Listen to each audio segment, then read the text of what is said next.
I'd like to talk about, I'd like to go through the 5 steps to mental well-being, and this is by the NHS. But before we do that, I'd like to introduce myself. I'm Ghazala at the Heart and Soul Cafe. If you've been here before, thank you so much for coming back, and if you're here for the first time, then welcome. So the 5 steps to mental well-being. Let's have a look at that. The first one, and I don't think these are in any sort of order, but I would advise you to maybe jot them down if you have pen and paper close to hand as I go through them, because I think it's quite useful stuff. So that's what I think anyway. Hopefully you agree. So do comment. The first thing is, the first step would be connection. Now, I've made videos previously about finding your people, and I've talked about going through certain stages of life and certain events happen and you lose contact with certain people and you make contact with new people.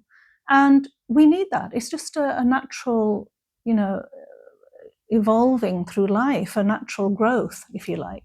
I've talked about, when I first got married, I was probably the first person in my sort of group of friends to get married. And then once I was married, I almost found that I didn't have as much in common with some of my friends. And, at a drop of a hat, if they were getting together, it wasn't as easy for me to do that because I had other priorities and I had someone else to consider. And so, things changed. And then you find that you make, sort of new friends and, because you have more in common with those friends. And when you have children, so I've sort of shared that in previous videos. And to have a connection is really quite important. It's finding your people. And I've talked about that so many times. And I think that finding your people is so, so important, so that you connect with others, so that you can relate to others, so that when you share what it is that you're experiencing and where you are at in your life, there's others that sort of understand and others that get you. It's not necessarily that, they are experiencing exactly the same things you are experiencing, but we can have similar experiences. And that is where we relate to others, and that's where we can make a connection. And being around positive people that bring you up, people that make you feel better, people that when you have had a meeting with them and you walk away and you think, oh, I feel better for that. It's what I needed, rather than walking away from a gathering or a social meeting with so-called friends who then bring you down, who, you feel drained at the end of that. And, I can spend time with friends that are positive people, and I might be talking about negative things. I might be talking about the fact that I'm struggling, or someone else might be talking about the fact that, they're struggling. And that's okay. But the thing is that usually we still have had a conversation where it's enriching and it's an offloading. If it's negative feelings, then it's offloading those, and you're taking on positive feelings and positive vibes, if you like. And that is what actually then makes you feel better. So connection, that's truly important. And I often do say in my line of work, where I'm counselling and supporting other people, I need to do that. I need to connect with people on a social basis, on a basis where, it's really what I need, because I can't pour out of an empty jug. And, I won't be much help to anybody else if I haven't really, sorted out what's going on in here. And sometimes, the noise can be quite loud, and I have to find ways of, bringing that volume down. And so connection. The next thing on my list, and I do have it written down here just so that I keep on track, is be active. Okay, so we need to be active.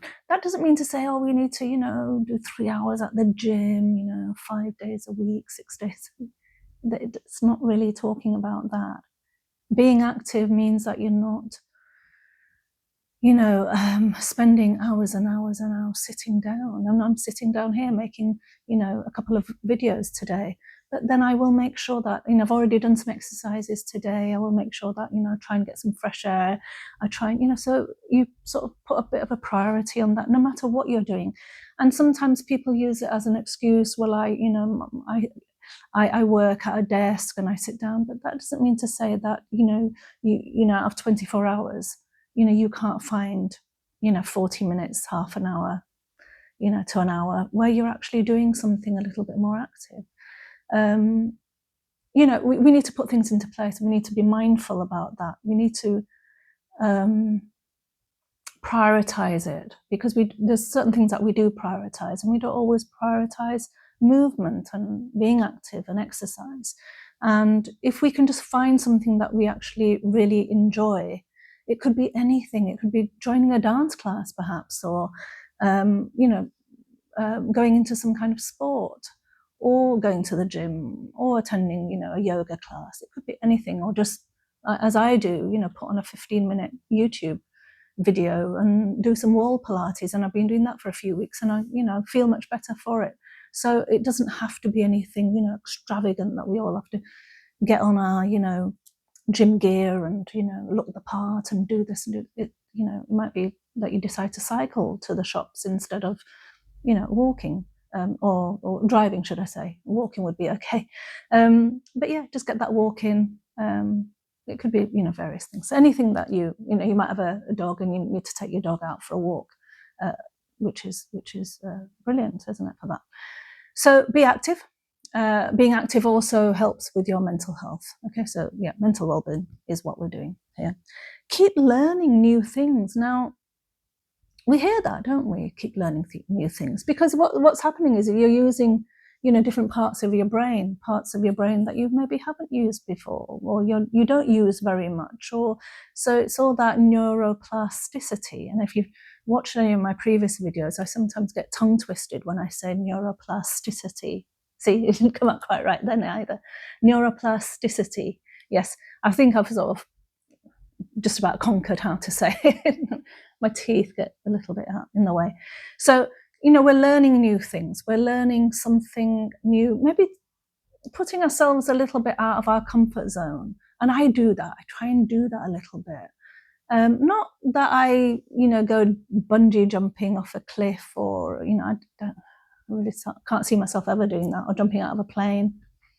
But when I say putting myself out of my comfort zone, it's lately I've, put myself out there when I've been offered to do a little bit of public speaking, or, doing a presentation, and it's something slightly new. Although I deliver mental health first aid training, and that's all PowerPoint and, standing in front of people and talking and all that, but it's something that I get familiar with. And if I'm familiar with something, I'm comfortable with it. If I'm comfortable with it, then I'm confident in doing it. And, if you were to put me on the spot, I would probably find that quite difficult, whereas another person might, do very well with that. I don't always do well with something that I'm unfamiliar with. So I need to sort of rehearse things, I suppose, to some extent. So I need to know that I know what I'm talking about in order to feel confident. I suppose most people would agree with me there. If you are going to be talking about something that you feel that you have a relatively, fair bit of knowledge about, you are going to come across confident, because you're going to come across knowledgeable on that subject. So yeah. So keep learning something new, I think, is just a brilliant way, for one thing, to meet other people as well. You might join a group, you might, I don't know, maybe pottery, or, some kind of cookery group, perhaps. So something new where you then, you're just exposed to new people, and, who knows where that might take you, and who knows what kind of relationships you form because of that. And it sort of comes back to connection again as well, doesn't it? It comes back to connection and, investing in those relationships so that they grow and so that they stay with you. And yeah, relationships do need investing in. You can't expect to keep friendships going if you're not going to prioritize a little bit here and there and put time in and invest in. Okay, so keep learning new things. Keeps your brain active. Giving. Now, I've made a video about giving and what giving meant to me, helping others, and what helping others means to me. And for me, it's not just, and I talked about this, I was at a conference a couple of days ago, and I did a talk on that. I did a talk there, and I sort of talked about giving to others and the importance of that. For me, it's a little bit more than just having a feeling of, because human beings do feel good when, generally speaking, when we do something for others. It makes us feel good. It makes us feel, we get a sense of reward from doing that, from helping others. But I think for me, it's a little bit more than that, because most of what I do since losing my son is that although I did things for others before losing my son, it's not that I never did. It's just that now it's sort of prioritized. It's, it's almost as if doing things for others and trying to help others and having some kind of positive effect on other people's lives is all all sort of in honor of my son. And so that gives me sort of a spiritual reward, if you like. And sometimes you can, I don't know, maybe you can think about it as spiritual reward or spiritual merit for good deeds. And that makes me feel better. And it might not be everyone's thing, but it is for me. And that's how it makes me feel. And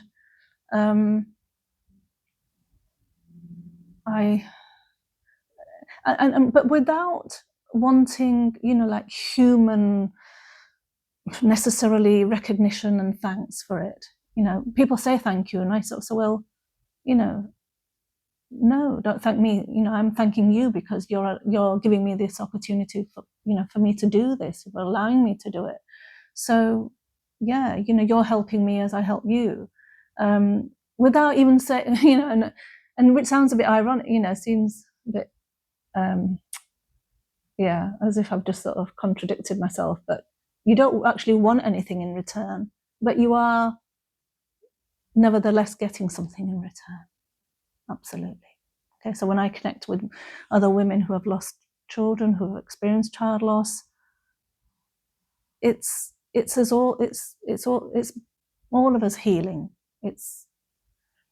And the constant thing is that it's a constant healing. It's not that you get to a day where you've healed. It's something that we have to work on probably for the rest of our lives. Yeah? It doesn't have an expiry date, does it? Grief. Well, certainly it doesn't for me, and I'm sure it doesn't have an expiry date for many of you who have experienced loss. Okay, so I've just sort of come off tangent a bit, but anyway, let's get back. So, giving to others, again, very important. I think, and the last thing on the list, the fifth thing on the list is be mindful. And when I think about being mindful, I think, bringing yourself to the moment, because we get so caught up in things. We get so caught up in life, what's going on, I need to get my shopping done. I need to pay that bill. I needed to, renew that insurance policy. I needed to do this. It goes on and on and on. And what we sometimes don't realize is that we're only here in the now. We're only here in this moment now. The past is gone and the future has not actually come about yet. And we don't know if it's going to come about at all. So we need to sometimes just stop and think, here I am, I'm here. And just be in that moment. And it might sound a bit tree hugging, but I feel that for me, meditation, mindfulness, and, gratitude as well is something that I do, is just to be grateful for the world around me and what I have and all the blessings I have, and being mindful about those and grateful for those, because I think that then puts us in a positive mental state. And that does not mean to say that, you know, we have got over whatever it is that we're carrying, you know, whether it's grief or mental health struggles, whatever that is. It doesn't mean to say that we have got over them. It means that we have embraced them and accepted them as a part of us. And we have the ability to carry those. Sometimes, you know, awful things like grief, loss of a child, loss of a loved one, mental health struggles, and we might have a diagnosis of a mental health condition. So it might be an ongoing thing, something that we can't fix and we can't, you know, just walk away from. It's something that's a part of us. But having that and accepting that it's a part of us and still being grateful for and being able to see all the other things that you have in your life is that thing, isn't it, about glass half full or glass half empty? Is really up to you how you perceive and how you see your life. And I opt to be a glass half full kind of person. I suppose that's how I am naturally. It's something that I just naturally possess. I see that glass half full rather than half empty. So, you know, I'm grateful for that in itself. So those are the 5 steps. Let's just quickly just mention them again. We've got connection. We've got be active. We've got keep learning something, keep learning new things. Giving to others, and being mindful. And if we can put these things into place, you know, in our day-to-day life, I'm pretty sure that we will feel much, much better, much, much better. And I know that those are the things that keeps me going. Those are the things that I put into my life so that I can function, so that I can do what I'm doing, so that I can do this. You know, I think one of the things I mentioned on my talk on Monday was the fact that I felt that I've got an opportunity to give to others is what got me out of bed, and was also the driving force to make me leave my bedroom, because otherwise I think I would probably be living quite a secluded life. And yeah, it might have looked, you know, quite a lot different for me. So yeah, do try them. 5 steps for 5 steps to mental well-being. Thank you for listening. I look forward to seeing you in the next video. Otherwise, please do comment, subscribe, like, share. And until that next video, look after your hearts and souls. Thank you.